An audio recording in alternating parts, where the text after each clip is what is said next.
gravar a partir de agora.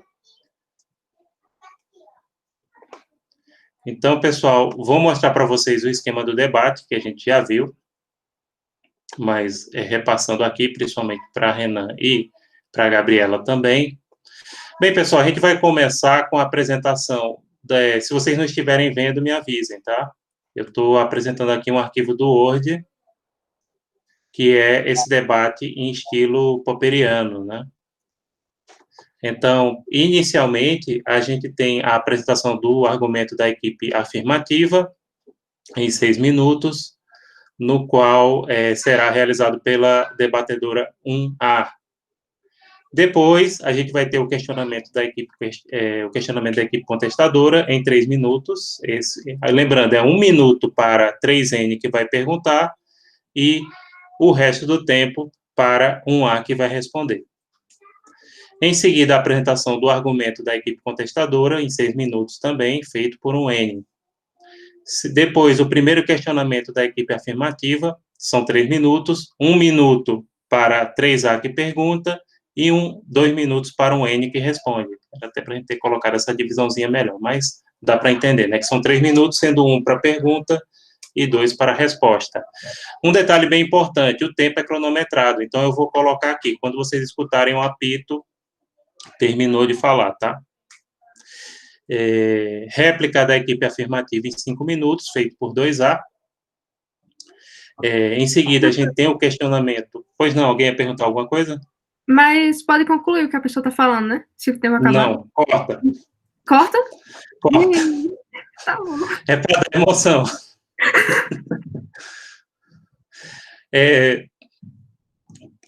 Questionamento da equipe contestadora em 3 minutos, no qual 1N pergunta e 2A responde.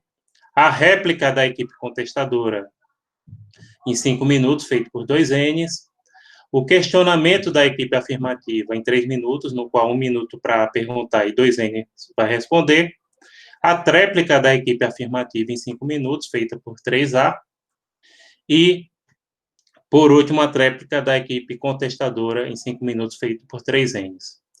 Pessoal, protesto, sim, o protesto só é aceito pelo mediador, no caso, se houver alguma ofensa pessoal. Como vocês são colegas de projeto de extensão, a gente tem certeza que isso não vai ser necessário, né? Vocês já participam há muitos semestres desse projeto, já sabem disso, mas é bom a gente colocar isso bem claro, tá? Que a gente só vai aceitar protesto no caso de alguma ofensa pessoal, né? Que, a princípio, é proibido. Então, vamos começar, né, o nosso debate. Vocês já estão prontos para a gente fazer esse ensaio? Já podemos começar? Professor, eu só estou com uma dúvida. Tem alguma pergunta? A gente estava meio preocupado com isso. Sim. Porque, assim, sentimos um pouco de dificuldade com relação ao nosso lado da história, né? Com relação aos nossos argumentos, de encontrar, etc. E aí a gente ficou preocupado até, a gente estava conversando antes de começar a reunião, da gente falar os nossos argumentos, e aí, tipo, claro que quando eles falarem os argumentos deles também a gente vai procurar para rebater, mas a gente ficou meio preocupado com isso, se a gente pode dizer tudo, se é só uma parte, Veja só, Carla, a gente pode passar, pronto, hoje justamente apresenta o que vocês têm, porque qualquer aresta a gente já resolve hoje, já passa, se vocês precisarem de alguma bibliografia, de alguma indicação, a gente já pode passar. De fato, a gente sabe que a equipe afirmativa ela é mais fácil o papel dela desempenhar, né? A equipe contestadora ela acaba trabalhando muito nas falhas da equipe afirmativa, né? Também tem esse aspecto.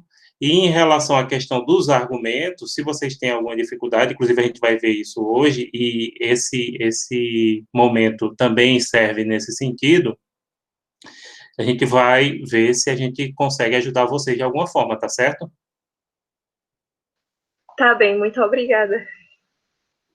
Pronto. Então, podemos começar, né? Alguém tem mais alguma pergunta?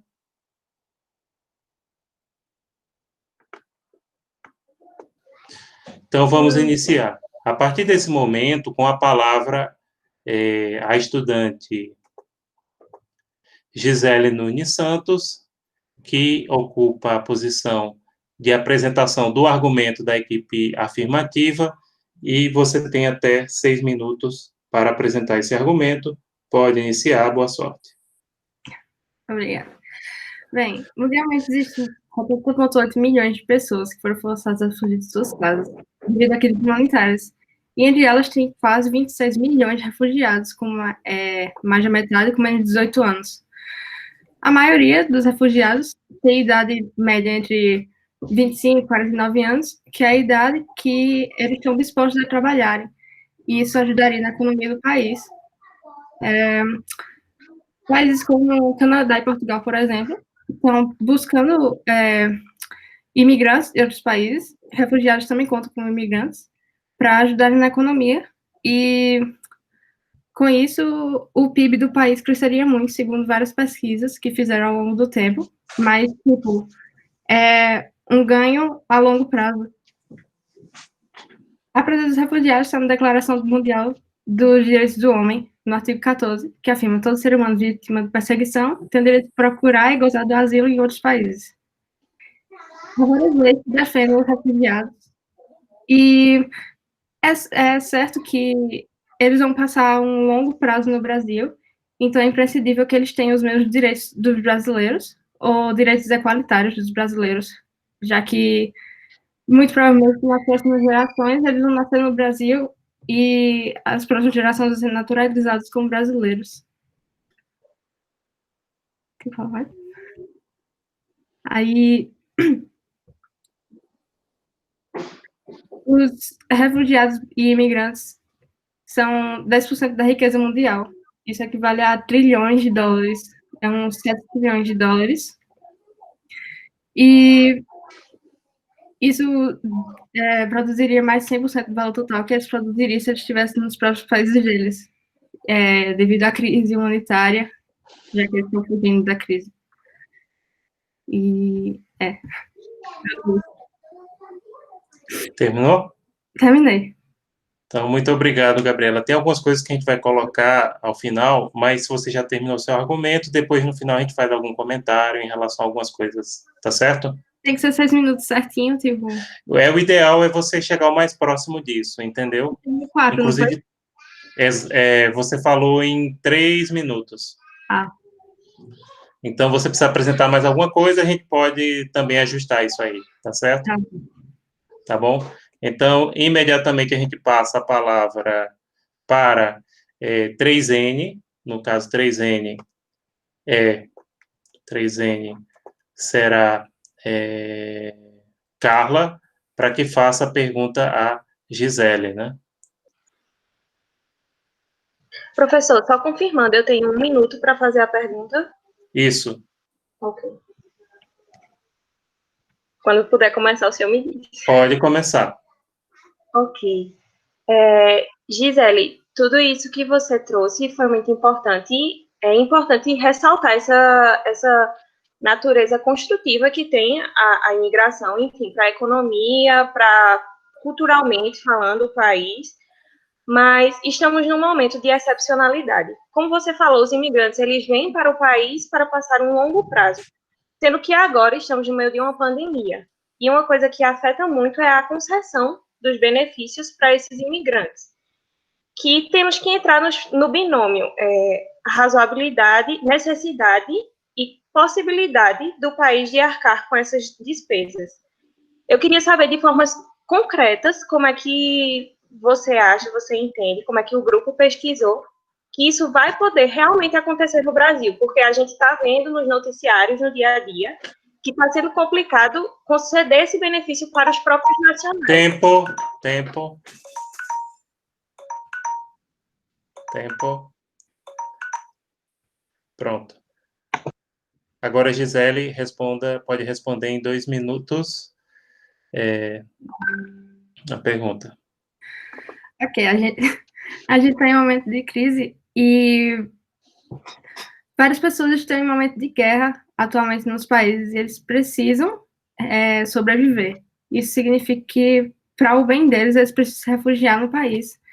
E até segundo a Declaração Universal do Direito do Homem, o ser humano têm direito de procurar ajuda em outros países. Mesmo em época de pandemia, mesmo com dificuldade, que todos os países estão passando dificuldade, todos os países estão em crise, querendo ou não, oferecer asilo a esses imigrantes melhorariam, de qualquer forma, a qualidade de vida deles, e esse benefício ao país a longo prazo aconteceria após a pandemia, já que agora nem com os próprios pessoas do país mesmo estão conseguindo manter a economia do país firme. Então, os refugiados não iriam atrapalhar nisso, e iriam beneficiar a longo prazo após a pandemia.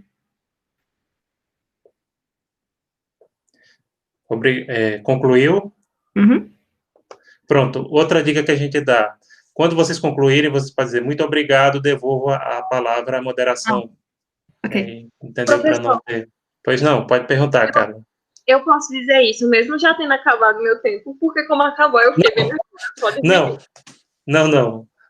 Aí, nesse caso, a gente cortou, realmente. Eu mesmo cortei. Pronto, esse momento é importante para isso, para a gente definir. Então, vamos agora passar a palavra para o momento a ser realizado pelo nosso colega Yuri Tabosa, que é a apresentação do argumento da equipe contestadora, também com prazo de 6 minutos. Com a palavra, Yuri, a partir desse momento, você tem 6 minutos para a apresentação do argumento da equipe contestadora. Boa tarde a todos e a todas.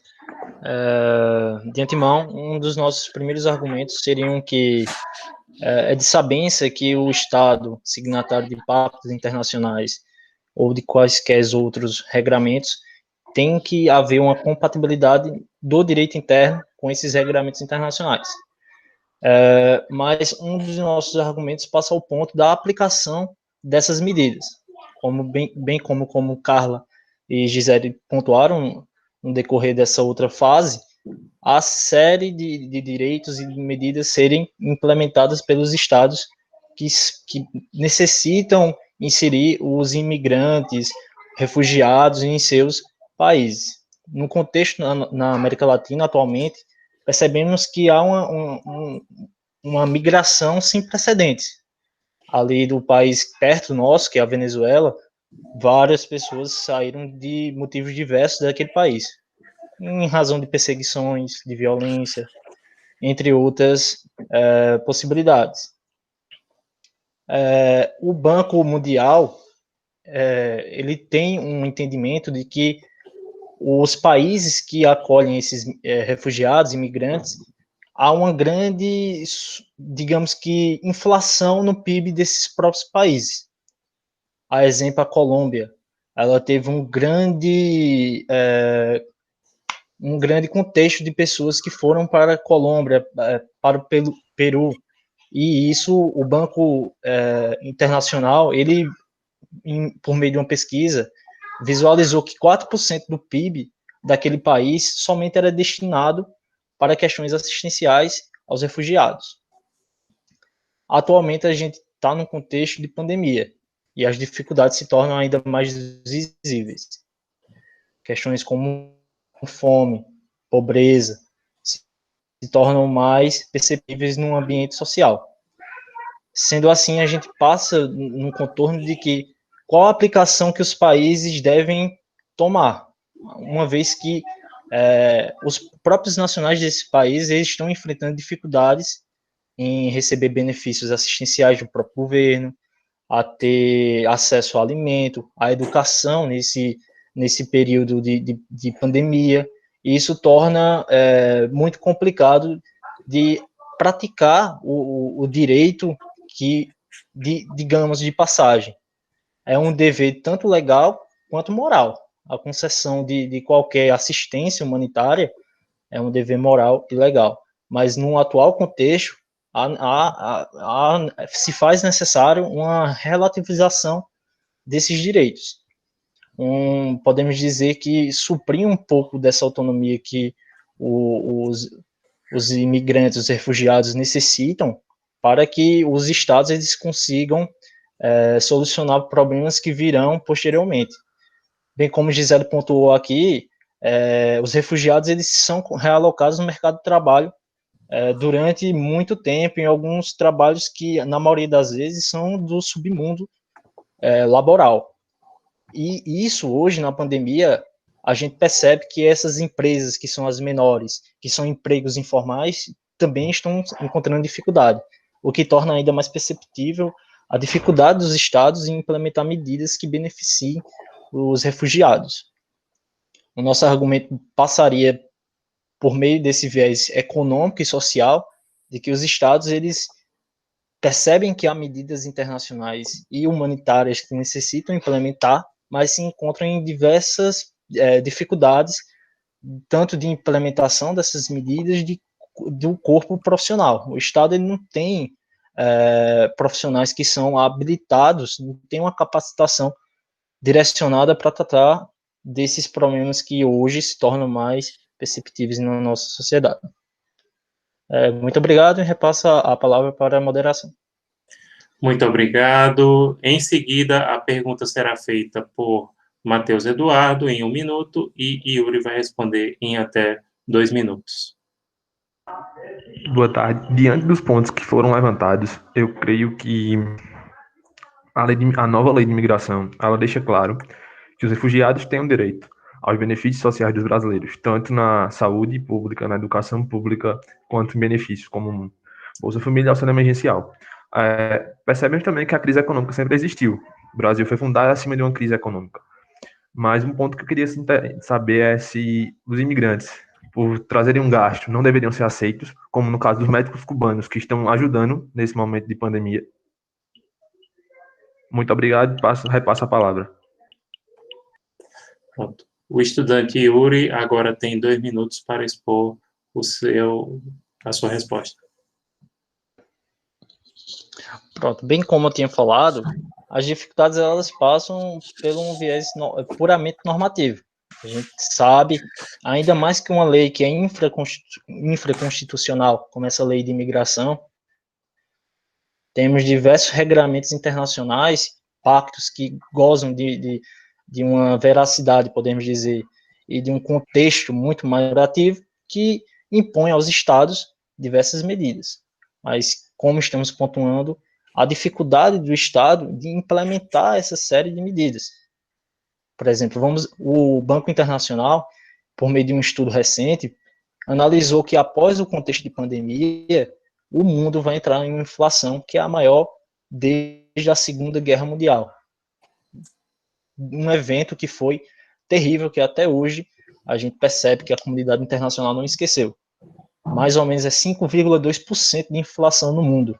E isso vai trazer uma impotência econômica aos diversos países, principalmente o Brasil, que é um país que tem como fonte de renda, podemos dizer, o turismo, um comércio que é muito ativo, um comércio regional, e que pelo contexto de pandemia, pelo esse contexto, se encontra impossibilidade de implementar quaisquer outras medidas. É como dissemos, os refugiados e os imigrantes, eles detêm esses direitos e o Estado, ele deve assegurar. Só que desde que o mundo é mundo, direitos são revistos, direitos são revistos e direitos são melhorados. O que estamos pontuando é que nesse atual contexto há que se ter uma excepcionalidade, uma revisão desses direitos para que o Estado ele possa praticá-los de forma eficiente e benéfica aos refugiados.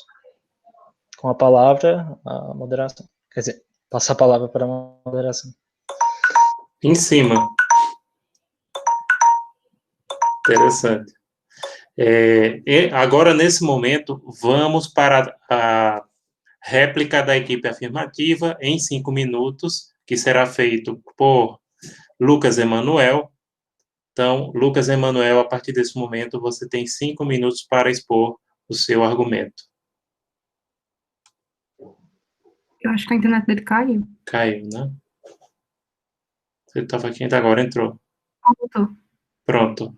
Lucas, pode iniciar a sua apresentação, seu microfone está fechado. Foi que tinha caído. Tudo bem. Tá me escutando agora? Vamos começar de novo. Pronto, pode iniciar. Pronto. Eu vi uma notícia na Acnur que diz que mais de 40% dos refugiados no Brasil já sofreram algum tipo de discriminação. O que para um povo que é reconhecido como extremamente receptivo é muito vergonhoso. Nós precisamos entender que quando as pessoas se refugiam é porque estão correndo perigo em seus respectivos países. Muitas vezes o refugiado tinha até boas condições, estava totalmente estruturado em sua pátria, mas ele teve que abdicar de tudo para garantir a sua vida e direitos, tendo que recomeçar em um novo país. Com esse pensamento ignorante de discriminação, nós podemos perder uma ótima chance em termos de troca cultural, em termos de aprendizado. E talvez o mais forte seja o econômico. De acordo com o G1, cerca de 90% dos refugiados são venezuelanos, assim como Yuri falou que, né, a sua grande maioria são de venezuelanos. E um dos exemplos que eu posso dar usando esses dados é que há uma carência de bons professores de língua estrangeira e a sua distribuição no Brasil. E somente era juntar o útil ao extremamente agradável, visto que uma boa parte desses refugiados possui ensino superior. Seria a capacitação de nossos alunos para a vida acadêmica e profissional, ou dentro do país, ou internacionalmente. Quando os refugiados passam a ter direito a trabalho e o poder de transitar livremente pelo país, eles podem contribuir de forma mais satisfatória em que todos ganhem. À medida que tomamos ou restringimos o trabalho a eles, dificulta ou se iguala a zero a possibilidade do refugiado contribuir com a sua economia. Podemos deixá-lo à mercê de programas sociais, assim como já foi falado aqui também, em que se utilizaria o governo público, o dinheiro público. O que está havendo em nosso país é uma má gestão de pessoas. Essa semana mesmo, para o debate, eu estava vendo como está em Roraima, que é o estado que mais recebe refugiados no Brasil. E mesmo ainda sendo grave o seu estado com a superpopulação de refugiados, com essa pandemia, houve uma grande diminuição em sua vinda, e a tendência, eu estava vendo que ia diminuir mais ainda, até que isso tudo se acalme. Além de que a Polícia Federal não recebe mais os pedidos de refúgio ou de residência por causa do Covid, somente em casos excepcionais. O governo deveria ter um controle e uma distribuição melhor desses refugiados, para que não haja um caos e um afronte às leis vigentes, tanto de brasileiros quanto de refugiados. Pois distribuindo-os, pode-se manter a identidade do local e dos brasileiros, e a cultura dos refugiados podem ser agregadas aos poucos. Acolhendo essas pessoas, nós garantimos os direitos que qualquer humano deve possuir, para ter o mínimo de dignidade possível, e que, infelizmente, o seu país de origem foi incapaz de conceder. Muito obrigado, eu passo a palavra para a moderação. Muito obrigado. Em seguida, segue o momento do segundo questionamento da equipe contestadora, no qual um N, Yuri Tabosa pergunta e Lucas Emanuel responde. Passo a palavra para Yuri Tabosa, que tem 1 minuto para realizar a sua pergunta. Pronto. Lucas, como você bem pontuou, há alguma série de dificuldades que o Estado ele vem enfrentando na questão tanto de conceder algum benefício assistencial, como até de fazer algo simples, que é a questão da identificação do refugiado. Atualmente, nesse contexto de pandemia, ou posteriormente, visto essas falhas que o Estado ele vem percebendo na dificuldade de implementação de uma série de medidas que se tornam necessárias a lidar com estrangeiros, refugiados, imigrantes, qual seria o posicionamento mais adequado do governo brasileiro para que ele possa tratar com o refugiado de uma forma que não inflija ou denegue seu caráter humanitário?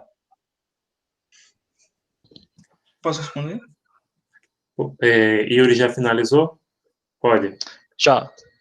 2 Ótima minutos, pergunta. Lucas. Sim. Ótima pergunta, Yuri.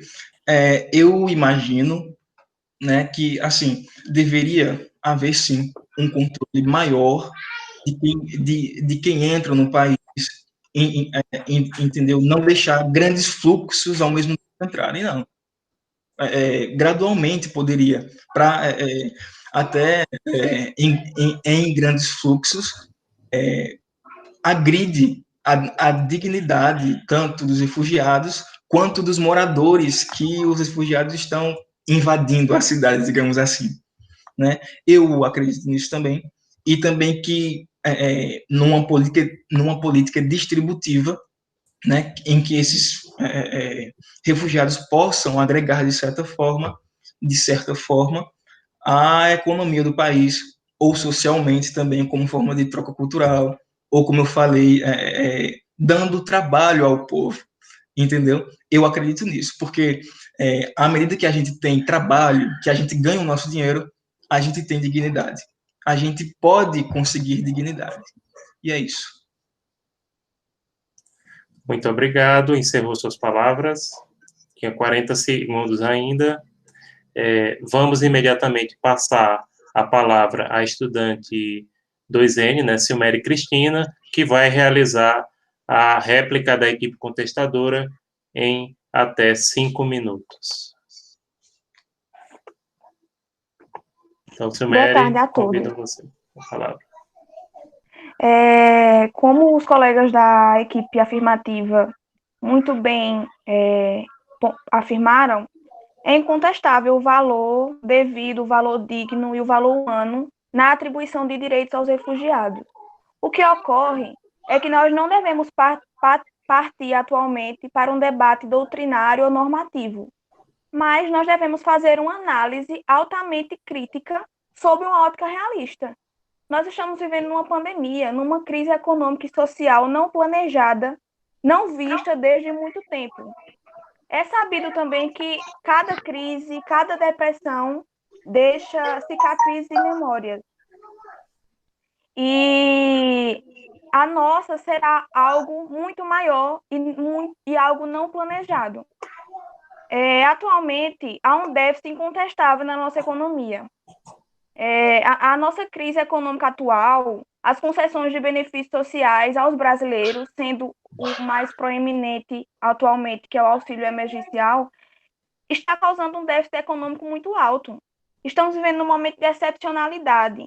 Como é que nós podemos transferir para terceiros algo que nós não podemos dar com toda devidamente à nossa própria população?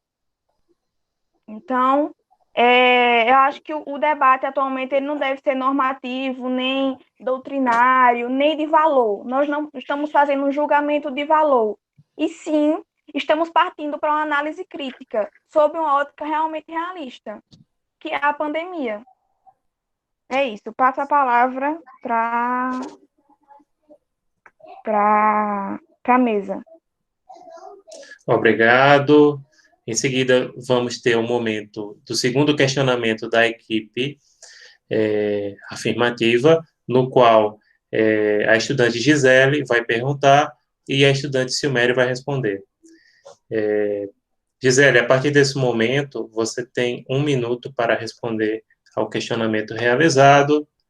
Com a palavra, Gisele.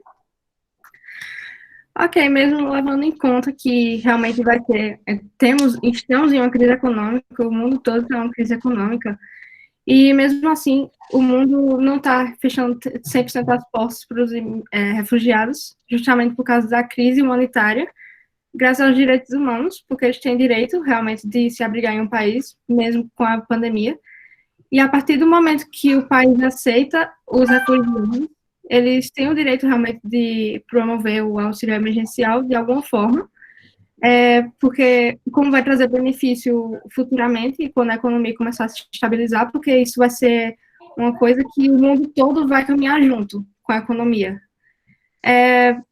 Temos que apoiar eles justamente contra a marginalização, porque se aceitarmos eles e não dermos os mesmos direitos que os brasileiros, como de trabalho, etc., de auxílio emergencial, Bolsa Família, eles vão se marginalizar e, consequentemente, vai causar uma violência. Então, temos que apoiar. Seu tempo encerrou. Inclusive, você nem acabou fazendo a pergunta, né? pergunta. Eu estou respondendo. Você replicou. Era para dizer o que você acha disso. No final. O que você acha Ok. disso? Ok. Pronto. Então, repasso a palavra a Silmere, que tem até 2 minutos para responder, perdão. Bom, como nossa colega falou e o nosso colega anteriormente também comentou, é inegável que o trabalho dá dignidade, ele oferece dignidade e valor. Mas no momento de uma pandemia, não há o que se discutir, porque nem trabalho está podendo ter, não está podendo exercer o trabalho, não está podendo exercer o que antes era normal, hoje não é mais. Então, eu acho também que é errôneo fazer uma análise comparativa com outros países e com outras realidades econômicas. Haja vista que cada país tem a sua singularidade, cada país tem os seus problemas e o nosso é muito grave. O nosso é econômico e vai se perpetuar durante muitos anos, porque, como já foi dito, com estudos já previamente realizados, o choque econômico que a pandemia do coronavírus vai deixar vai se perpetuar por muitos anos. E, ademais, também é importante mencionar que aqui não existe uma mão dupla, não existe uma duplicidade. A gente está oferecendo uma coisa, que é auxílio emergencial, devidamente aos brasileiros, e ao mesmo tempo nós não estamos recebendo trabalho, não estamos recebendo mão de obra, o que ocasiona um déficit econômico. Então, primeiro nós temos que pensar em nos refazer como país, nos refazer economicamente, socialmente, depois desse dano, para depois poder oferecer a terceiros. Eu acho que deve ser feito a partir dessa premissa. Passo a palavra. Muito obrigado. Então, imediatamente passamos a palavra para Matheus Eduardo, que vai realizar a tréplica da equipe afirmativa e encerrar os argumentos em até 5 minutos. Com a palavra, Matheus. Boa tarde. Antes de mais nada, eu gostaria de frisar o ponto a respeito do auxílio emergencial. Sabemos que o auxílio emergencial está sendo cedido a todos os brasileiros. Entretanto, esse auxílio emergencial não está sendo efetivo da forma que deveria ser, pois há algumas irregularidades. Algumas pessoas que têm condições financeiras estão recebendo esse auxílio. Eu acho que realmente seria uma coisa falha. Foi uma política pública que não foi pensada de forma melhor. Então, diante dos argumentos citados, vale salientar que as leis destinadas aos refugiados não tiram ou diminuem os direitos sociais dos brasileiros. De acordo com pesquisas, refugiados aumentam o potencial econômico do país que os recebe. Outra questão que vale ressaltar é que mesmo o governo destinando verba pública para os refugiados, essa verba voltará para o governo através dos refugiados. O ponto que se deve frisar é como o país recebe os refugiados e se de fato há uma política de integração eficaz para eles. O artigo 5º da nossa Constituição dispõe que todos são iguais, sem distinção de qualquer natureza. Com isso, leve em consideração que se o refugiado está no Brasil é porque o país o aceitou. Então, nada mais justo que deixar ele gozar dos direitos sociais brasileiros, visto que a Constituição de 1988 deixa claro que todos em território nacional têm os mesmos direitos. Outro ponto também é a nova lei de imigração, em que contempla esse artigo 4, inciso 13, que todos os refugiados devem ter acesso a serviços públicos de saúde, assistência social e à previdência social, nos termos da lei, sem discriminação em razão da nacionalidade e da condição migratória. Com isso, eu venho dizer que, de fato, falta uma política realmente eficaz para receber refugiados no Brasil. Não temos uma política que seja 100% efetiva e segura, tanto para nós quanto para os refugiados. E deixando esses refugiados sem receber esse auxílio, que estão no Brasil, sem nenhum tipo de trabalho, vai fazer com que eles corram para a criminalidade. E a criminalidade não seria um bom problema para ser resolvido no Brasil, visto que já é um alto índice de criminalidade no Brasil. Muito obrigado e passo a palavra.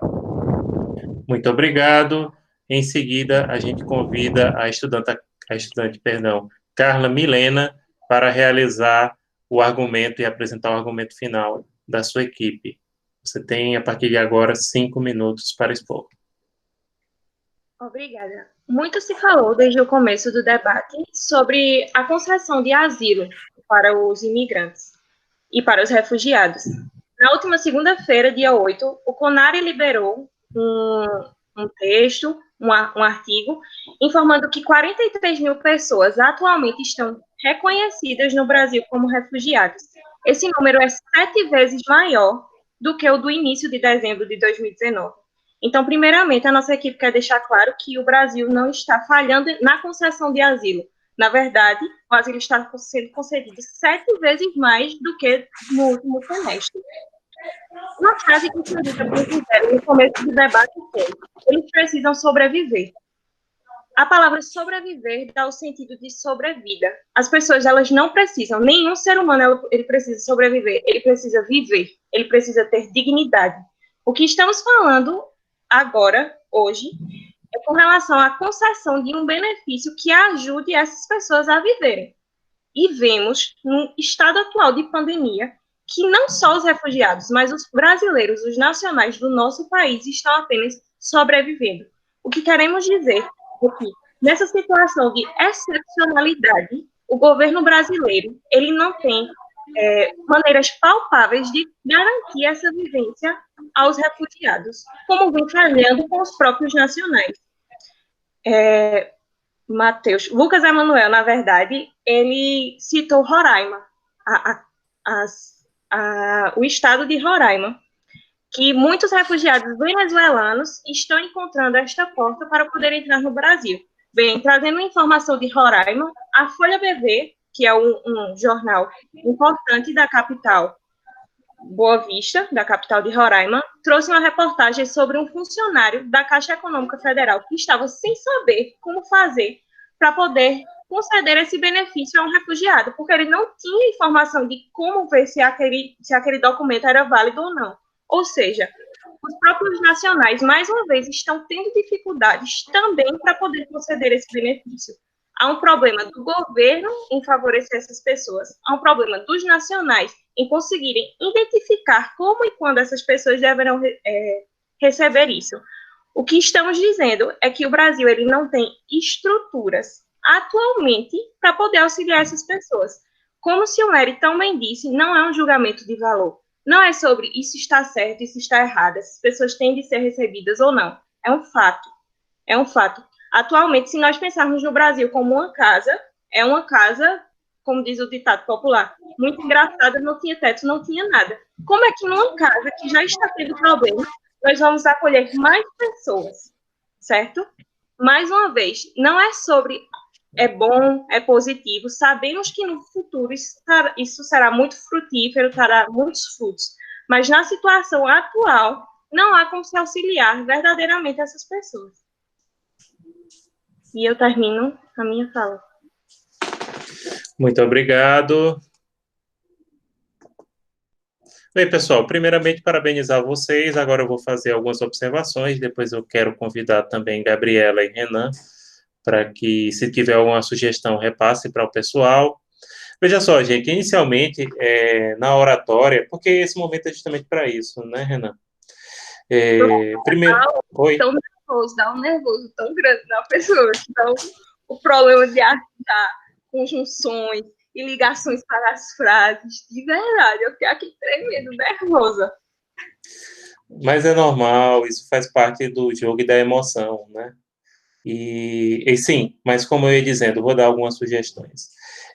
Na oratória, pessoal, a gente costuma dizer que existem 3 tipos de argumentos, né? Tem o argumento pathos, que é aquele argumento mais emocional, o argumento ethos, que é aquele argumento que faz um apelo moral, e o argumento logos, que é o argumento mais racional. Num bom debate, você tem que saber usar esses 3 tipos de argumento, combinar, né?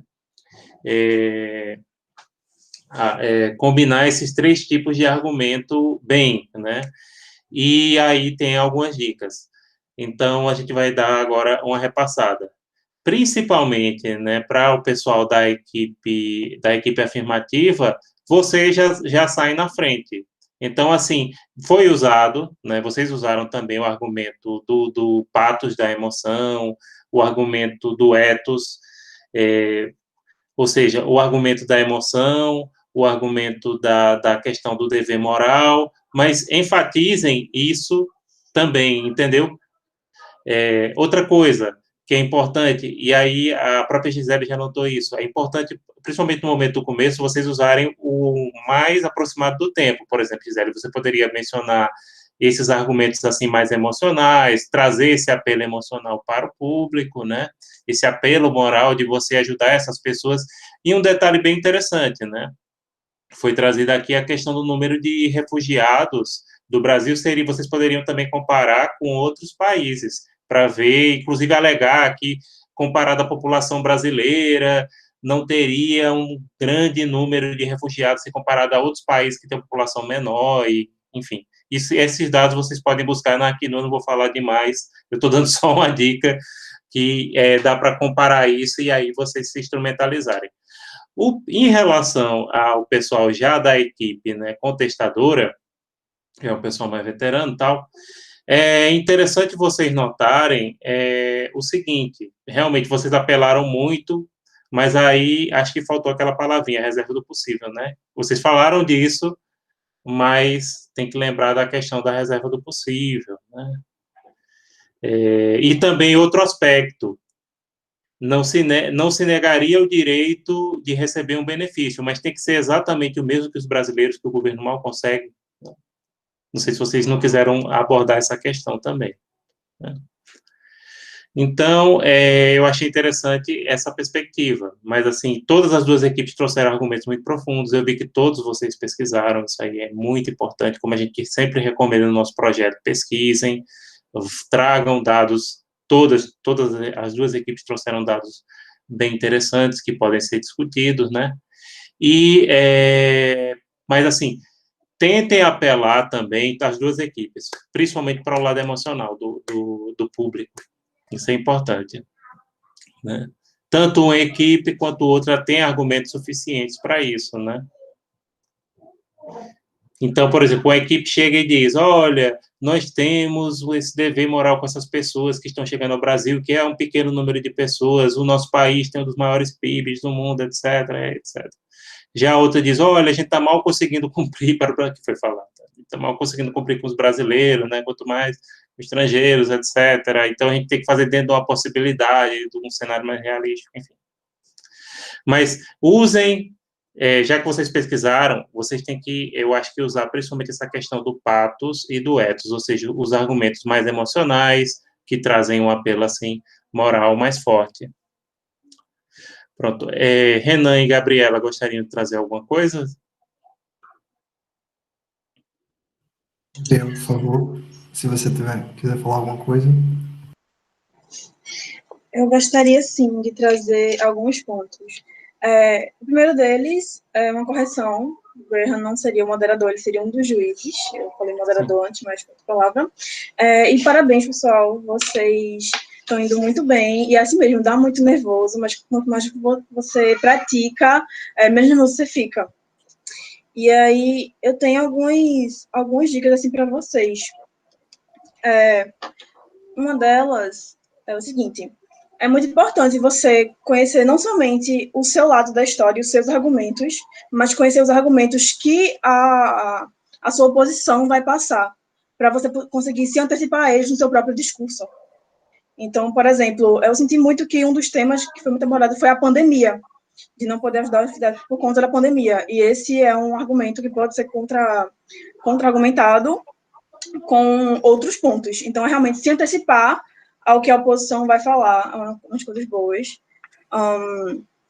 É muito importante lembrar de rebater ou contra-argumentar e falar sobre o que a pessoa acabou de falar antes de você.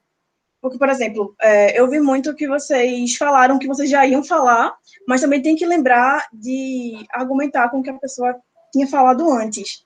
E aí a gente tem que lembrar muito bem dos juízes, dos ouvintes.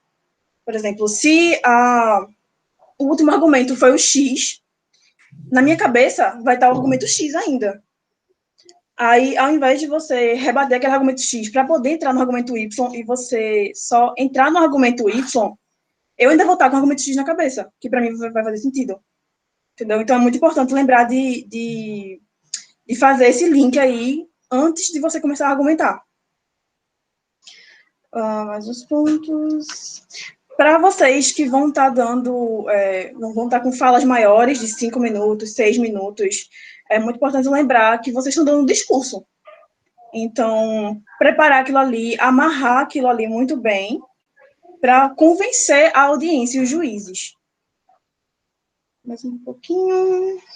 Sim, outra dica muito importante é deixar um reloginho perto de vocês, para vocês cronometrarem o tempo que vocês vão estar falando. E aí você dá aquela olhadinha assim do ladinho, vê, ainda tenho mais uns 30 segundos, eu posso enriquecer mais o meu argumento. Uma dica muito, muito importante. E eu acredito que é isso. Eu queria só finalizar com um curso, não sei, vocês falam inglês ou estão estudando inglês? As cabecinhas mexendo assim, né? Pronto. Eu vou deixar aqui no chat para vocês o curso de retórica de Harvard, que ele está atualmente gratuito. E é muito bom, não sei se vocês já viram, mas eu vou deixar ele aqui. Oi? Eu me inscrevi ontem. Sim, é muito bom o curso, ele tá gratuito, só para pegar o certificado que você paga, mas você pode fazer ele gratuitamente. E aí tem muito do que eu falei, do que o professor Emerson falou também. Eu vou deixar aqui para vocês, darem uma olhadinha. E é isso, pessoal. No mais, vocês estão indo muito bem. Só de lembrar de conhecer os argumentos do seu oponente para enriquecer o seu próprio argumento. E vocês vão arrasar no dia. Parabéns. Muito obrigado, Gabriela. Fala a sua palavra para o nosso colega Renan. Pessoal, todo mundo me ouvindo? Acho que dá para me escutar direitinho. Teve um probleminha hoje de manhã com a internet, então por isso que eu tentei ficar mais aqui sem a câmera para não travar tanto. Mas se travar, vocês me avisam, por favor. Assim como Gabriela, assim como o professor Emerson, eu queria parabenizar vocês. Eu acho que foi um debate assim, bem interessante, né? Trouxe alguns argumentos. Né? Todo mundo assim parecendo bem preparado. Eu acho que o nervosismo é normal, né? Todo mundo passa por isso, todo mundo que vai realmente ter uma atividade com essa importância vai sentir isso na pele. Mas aí eu tenho algumas dicas, que é só realmente dicas, sugestões, tá? Não levem muito... Acredito que isso é mais para agregar. Eu acho que a gente pode quantificar também, primeiro, né? Eu acho que a gente consegue quantificar alguns adjetivos, né? Alguns participantes utilizam muito alguns adjetivos com uma certa força, com uma certa repetição. Eu acho que a gente consegue quantificar isso, e aí vem o outro ponto. Vocês têm acesso à internet, vocês têm acesso à base de dados, vocês podem se preparar com o quantitativo, né? Vocês podem ter acesso a alguns números para reforçar o argumento de vocês. Então, eu percebo que quando alguém está falando para mim e diz, um terço, não sei o que lá, tantos por cento, número absoluto, isso dá uma certa força diferenciada no discurso, porque parece, além de que você se preparou, né, que você tem o dado, o embasamento, você também conseguiu passar para outra parte e dizer assim, eu estou aqui, eu estou preparado, eu estou mostrando para você, eu estou lhe trazendo argumentos. E aí foi bom também porque Emerson trouxe essas três abordagens aí do discurso. Outro ponto também, além desse ponto da internet, que eu acho que isso é um grande facilitador para todo mundo, né? Vocês têm acesso, vocês estão com o computador aí na cara de vocês, literalmente. Cuidado também com alguns termos. Eu acho que, às vezes, a gente está em um debate muito enriquecedor, muito bom, e, de repente, a gente solta alguma coisa que quebra um pouco o nosso argumento, ou vai muito de achismo. Eu acho que, ok, a opinião é sempre válida, mas sem utilizar muito o achismo, né? Já que vocês estudaram, utilizem bastante o que vocês têm aí como material, como base aí da pesquisa de vocês. E eu acredito que, por último, tá, para a gente finalizar, além do reloginho, que eu achei ótimo, a ideia de deixar, eu ia sugerir algo do tipo, vocês também podem deixar um bloquinho de notas, algo do tipo, pertinho de vocês, com os termos, né, de lembrar, por exemplo, toda vez que devolver a palavra à mesa, então deixar lá já escrito o que é que vocês vão falar. Eu acredito que isso evita que algumas pessoas, inclusive, esqueçam de falar nesse momento. Mas acho que basicamente é isso, assim, você já está indo pelo caminho, eu acredito que no dia oficial vai estar muito bom, assim como já está hoje. Obrigado aí pela oportunidade.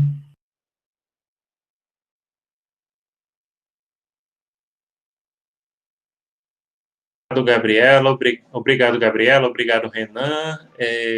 Realmente o pessoal está de parabéns, fiquei muito satisfeito com a apresentação de vocês hoje, e esse momento foi muito importante justamente para a gente poder pegar essas dicas, para a gente poder dar uma afinada. Inclusive, o número de inscrições está um sucesso. A última vez que eu olhei já tinha mais de 70 inscritos, e olha que a gente só abriu para o nosso público, né? Para os nossos estudantes. Que ótimo. Então, mesmo limitando, então a gente teve uma resposta muito boa do pessoal, a gente agradece, né, principalmente o empenho de vocês, já que a gente está agora no período de provas, né. Então, gente, obrigado. Sim, vocês têm alguma pergunta, os debatedores? Vocês têm alguma coisa que vocês querem perguntar?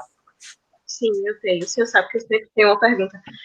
Professor, a gente vai focar mais nesse contexto da pandemia ou a gente pode ir adentrando, meio que contando uma historinha de não só isso, mas outros temas? Veja só, Carla, isso eu acho que é uma estratégia para você discutir internamente com o pessoal da sua equipe, entendeu? Existem esses dois caminhos aí. Né? São interessantes, mas qual é o que vale a pena seguir? Eu prefiro que vocês decidam. Eu acho que há viabilidade nos dois caminhos. Certo. E também eu queria agradecer muito tanto Gabriela, quanto o senhor, quanto o Renan, quanto os meninos, tipo, está sendo muito enriquecedora essa oportunidade, não só por conhecimento, mas também por prática em oratória e etc. Então, eu queria agradecer. Pronto. Mais alguém tem alguma pergunta? Queria só compartilhar uma coisa, já que a gente está aqui reunido. Eu estava dando uma olhada nos índices, né, do nosso Instagram, do laboratório, e eu percebi que a gente teve um compartilhamento da rede de venezuelanos no Brasil. É uma rede, aparentemente, não sei se é ligada a algum instituto, algo do tipo, não tem nada descrevendo, mas é interessante porque ela é de São Paulo. Então, a nossa evento está chegando aí, além de Pernambuco. Excelente. Excelente. Pronto, quem mais colocou aqui alguma coisa? Tem aqui o link que Gabriela postou, Gisele colocou, eu penso mesmo, Lucas também, né? Tem um link se vocês quiserem fazer o curso de retórica, lá da Universidade de Harvard, é bem interessante, a maioria fala inglês aqui. E quem mais, gente? Acho que só. Sim, eu vou postar mais tarde no Google Classroom do nosso projeto esse vídeo para vocês quiserem revisar, dar uma olhadinha, tá certo? E fico à disposição de vocês, qualquer coisa vocês mandem um e-mail para mim, né? Entrem em contato comigo e até quarta-feira, então. Tá certo, gente? Eu vou entrar um pouquinho mais cedo. Quem vai moderar, acredito que vai ser Renan. Não é isso, Renan? Acho que sim. Não conversou com o Vanúcio, mas pode ser. Se você puder também ficar um pouquinho depois que a gente finalizar a gravação e a reunião, a gente pode discutir um pouquinho sobre isso. Pode ser, pessoal? Tá certo. Tranquilo, tranquilo. Então é isso, pessoal. Boa tarde a todos, a todas. Agradeço a presença de vocês e até quarta. Muito obrigado. Boa tarde, pessoal. Boa tarde, pessoal. Tchau. Tchau. Boa tarde. Tchau.